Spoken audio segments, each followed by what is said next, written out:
எல்லாருக்கும் வணக்கங்க. இப்போது ரீசெண்டாக ஒரு இன்சிடெண்ட் நடந்திருக்கு பீகாரில். அது என்னென்னு பார்க்கலாம், வாங்க வீடியோக்குள்ளே போகலாம். அது ஒரு 5 வயசு நர்சரி குழந்தை அதாவது பீகாரில் என்ன ஆயிருக்குன்னா, ஒரு டெத் ஆகிருக்கு அந்த குழந்தைக்கு. ஜெகனாபாத் அப்படிங்கிற இடத்துல நடந்திருக்கு. இது தேர்ஸ்டே அன்னைக்கு நடந்திருக்கு. அந்த குழந்தை ஸ்கூலுக்கு போகும்போது ஸ்கூல் பஸ்ஸில் ஏற்றி விட்டுருக்காங்க. அது என்ன ஆகிருக்குன்னா, அந்த ஸ்கூல் பஸ்ஸு ஓட்டை இருந்திருக்கு போல் அந்த இடத்துல. அது தெரியல போல் இருக்குது. அது எதாவது மூடி வச்சுருந்தாங்களா என்ன ஏது அப்படிங்கிறதுலாம் தெரியல, நியூஸ் இல்லை அதை பற்றி. அந்த குழந்தை அங்கே போகும்போது விழுந்துருச்சு. அதோட லஞ்ச் பாக்ஸுமே விழுந்துருச்சு. அந்த குழந்தையுமே உள்ளே விழுந்துருச்சு. அது அவங்க அம்மா அந்த புதுசாக அதை வாங்கி கொடுத்தலாம் லஞ்ச் பாக்ஸு கிஃப்ட் பண்ணியிருக்காங்க. அது ஸ்லிப் ஆகி அது விழுந்துருக்கு. அந்த குழந்தையும் அதில் இறந்து போயிடுச்சு. ஸ்கூலோட பிரின்ஸிபல் அப்ஸ்காண்ட் ஆகிட்டாரு. என்ன ஏதுன்னு தெரியல. இப்போ கண்டுபிடிச்சி அரெஸ்ட் பண்ணிட்டாங்களா அப்படிங்கிறது நியூஸ் இல்லை.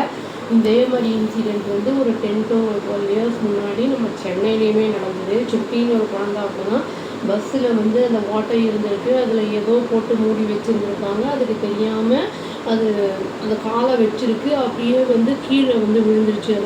ரோட்டில் விழுந்து அதை வீல் ஏற்றி அதை ஸ்பாட் அவுட் ஆகிடுச்சு அந்த பொண்ணை. வீட்டில் இருக்கும்போது அப்படி நம்ம வெளியில் கூட்டிகிட்டு போகிறோம் அப்படிங்கும்போது பட்சத்தில் குழந்தைங்கள நம்ம பார்த்துப்போம். ரெஸ்பான்சிபிலிட்டி நம்மளோடது. இப்போது ஸ்கூலுக்கு நம்ம அனுப்புகிறோம் அப்படிங்கும்போது இப்போ பக்கத்தில் இருக்கோன்னா நம்மளே கொண்டு போய் கூட்டிகிட்டு வந்துடுவோம், பிரச்சனை கிடையாது. இப்போ தூரத்தில் இருக்கிறவங்க அந்த மாதிரிலாம் இருக்கும்போது ஸ்கூல் பஸ்ஸில் தான் விடணும். ஸ்கூல் பஸ்ஸில் தான் பிக்கப் பண்ணணும், ட்ராப் அவங்க பண்ணணும். அப்படிங்கும்போது நம்ம மந்த்லி பேசிஸையோ இயர்லி பேசிஸையோ பேமெண்ட் பண்ணி தான் நம்ம குழந்தைங்கள அனுப்புகிறோம்.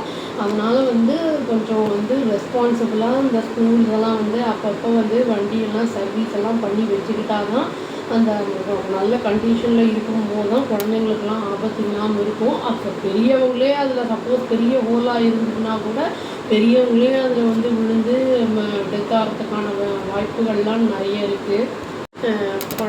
குழந்தைங்கள நம்ம நம்பி தான் ஸ்கூலுக்கெல்லாம் அனுப்புகிறோம். இந்த மாதிரி இன்சிடெண்ட்ஸ்லாம் நடக்கிறது இப்போ ரொம்ப வருத்தமான ஒரு விஷயமா இருக்குது. நம்ம எதிர்பாராமல் இதெல்லாம் நடக்கிறது. இதெல்லாம் அவாய்ட் பண்ணக்கூடிய விஷயங்கள். இது அவாய்ட் பண்ண முடியாதுங்கிறது கிடையாது. ப்ரிகாஷ்னரி மெஷர் எடுக்கும்போது இந்த மாதிரி துர்மரணங்கள் இதெல்லாம் கொஞ்சம் அவாய்ட் பண்ணிக்கலாம். இது இப்போ ஸ்கூல் அத்தாரிட்டிஸ் தான் இது பொருட்படுத்தணும். இது ஏன்னா அவங்கள அதை பிரின்ஸ்பாலை பிடிச்சாங்களா என்ன ஏது அப்படிங்கிறது தெரியல. அப்படி பிடிச்சிருந்தாலும் என்ன பனிஷ்மெண்ட் கொடுக்க போகிறாங்க அப்படிங்கிறது தெரியல. என்ன பனிஷ்மெண்ட் கொடுத்தாலும் அந்த குழந்தை திரும்பி ஒன்றும் வரப்போகிறதுல பிக் லாஸ் தான். இறந்த அந்த குழந்தை ஆன்மா சாந்தி அடையணும்னு சொல்லி நான் இந்த வீடியோவை முடிச்சுக்கிறேங்க. அவ்வளோதான். Thank you. Please do like, share and subscribe our channel and click the all option and tap the bell icon. Thank you.